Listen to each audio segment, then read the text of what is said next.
بسم الله الرحمن الرحيم الحمد لله رب العالمين والصلاة والسلام على أشرف الأنبياء والمرسلين أما بعد waxaan kusoo guda jirnay kitaabkeenii ahaa duruusu lugati alcarabiyati ligayri naadiqiina biha darsigii tobanaad ayaan kusoo guda jirnay qeybta tamaariinta ayaan maanta gudagelaynaa insha allahu tacaala waxyaabaha darsigan aan ku baranayn waxaa ka mid ah damaairta waxay u qeybsantaa marka hore mutasil iyo munfasil kuwa maaragtay magaca la xiriiro iyo kuwa goonidooda u taagan waxaan ku baran doonaa darsigan damaairta mutasilka ah oo magaca la xiriiro waxay u qeybsamaan saddex: mutakalim, mukhaadab iyo ghaa'ib.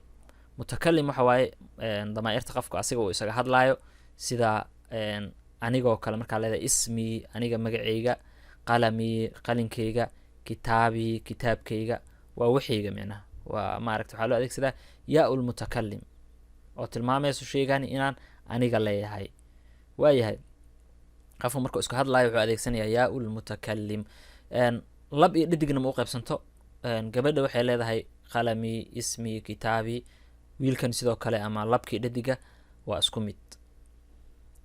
sidoo kale mukhaadabka waxaa loo adeegsadaa kaaful mukhaadab ama kaaf ayaa loo adeegsadaa.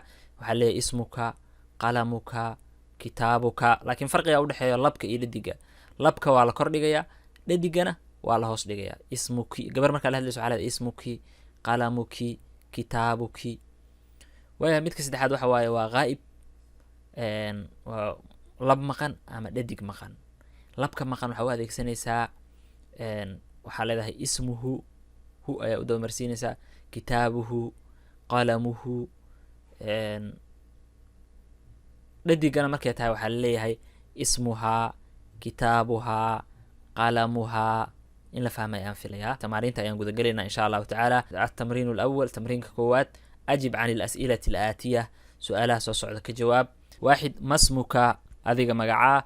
ismii muxamed, magacaygu waa muxamed. ithnain: min ayna anta, adiga halkee baad kasoo jeedaa. ana min alhindi, aniga waxaan kasoo jeedaa dalka hindiya. thalaatha: maa luqatuka, luqadaada waa maxay ama afka luqadee ku hadashaa.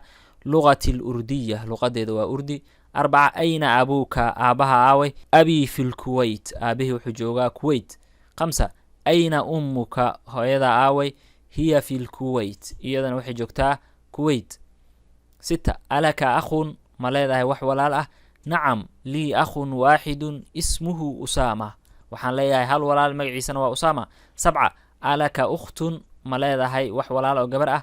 nacam, lii ukhtun waaxida ismuhaa zaynab, waxaan leeyahay hal walaal ah oo magaceeda la yihahdo zaynab.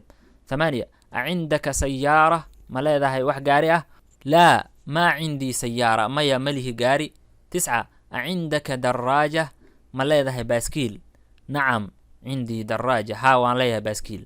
cashara: acindaka qalam, qalin ma leedahay. nacam, cindii qalam, haa qalin waa haystaa.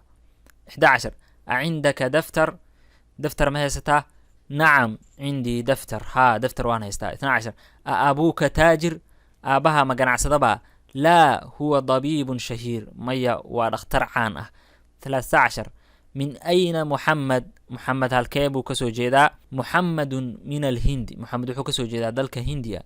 14: maa luqatuhu, luqadiisa waa maxay. luqatuhu lurdiya, luqadiisa waa af urdi. 15: ayna abuuhu, aawa aabihiis. huwa fi lyaabaan, wuxuu joogaa dalka jabaan. 16: ayna ummuhu, aaway hooyadiis. ummuhu fi lkuwait, hooyadiis waxay joogtaa kuwait. 17: min ayna xamza, xamza halkee buu kasoo jeedaa. huwa min alyaabaan, wuxuu kasoo jeedaa dalka jabaan. 18: maa luqatuhu, luqadiisa waa maxay. luqatuhu lyaabaniya, luqadiisa waa jabaniis. 19: ayna abuuhu, aawa aabihiis. abuuhu fi lyaabaan, aabihiis wuxuu joogaa dalka jabaan. 20: ayna zaynabu, zaynab aaway. hiya fi lciraaq, waxay joogtaa ciraaq. 21: ayna zawjuhaa, aaway zawjkeeda. zawjuhaa fi lciraaq, zawjkeeda wuxuu joogaa ciraaq. 22: azawjuhaa mudarisun, zawjkeeda ma macalin baa. laa, maya, huwa muhandisun, waa injineer. التمرين الثاني، تمرينka labaad: ضع في الفراغ فيما يلي الضمير. meelaha banaan ee soo socota waxaa ku buuxisaa damiirka hu ama haa ku buuxi. 1: هذه البنت ضالبة, gabadhani وأرضيات اسمها أيا لها أيا ودم مرسينيسا اسمها زينب ومقعد وزينب. 2 محمد طبيب محمد والأختر وابنه هو أيا ودم مرسينيسا وابنه مهندس ويلكي سنة وإنجينير. 3 هذا الرجل تاجر كبير نينكاني وقنع سدوين اسمه عبد الله مقعي سنة وعبد الله. 4 آمينة في الغرفة آمين وحي كجرتا قولك وأمها في المطبخ هويدد وحي كجرتا كوشينكا. 5 عائشة ضبيبة عائشة وعد اخترت وأختها ممرضة ولا شيء نواكل كاليسو. 6 خرج محمد من الفصل محمد وحو كبحي فصلك وخرج معه زميله وحان لبحي سحيب كيس. التمرين الثالث تمرين كسدحات هات 5 أسئلة وأجوبة كالمثال الآتي وحاكي انتها 5 سؤال إيه 5 جواب وتصالح صوصعد أو كلاه. أعندك قلم قلن ما هستا نعم ها عندي قلم قلن وان هستا 5 تصالح وصيدا سو كلاه أيا لغا ربا وياه وحاكمي تصالحياشاس 5 تصالح أيان كينينا. 1 أعندك كتاب نعم عندي كتاب.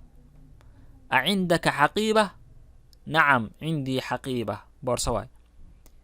أعندك بيت نعم عندي بيت. أعندك هاتف نعم عندي هاتف. أعندك حاسوب كمبيوتر ما هستا نعم عندي حاسوب. هاتي التمرين الرابع هاتي 5 أسئلة وأجوبة كالمثال الآتي 5 سؤال إي جواب وتصالح صوصعد أو كلاكين.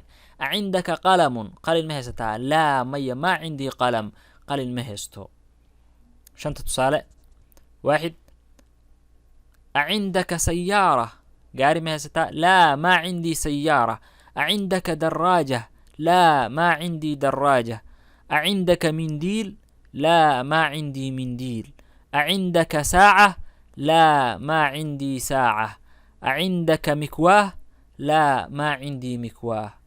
تأمل ما يلي تصالحا صوصعد أفيرسو بيت بيتي بيتك بيته بيتها وغوري واي غوريغيغا غوريغاغا غوريغيسا غوريغيدا ويا المتكلم على صعود قفك اسغا هدلاي waa gurigeyga بيتك كاف المخاطب على صعود waa qafka la qidaabay gurigaaga بيته waa labadan waa qaa'ib waaye kan waa lab maqan waaye kan waa lab maqan بيته waa lab maqan بيتهانا waa dhadig maqan. intaas ayaan ku joojinaynaa darsigeena. wassalaamu calaykum waraxmatullaahi wabarakaatuh.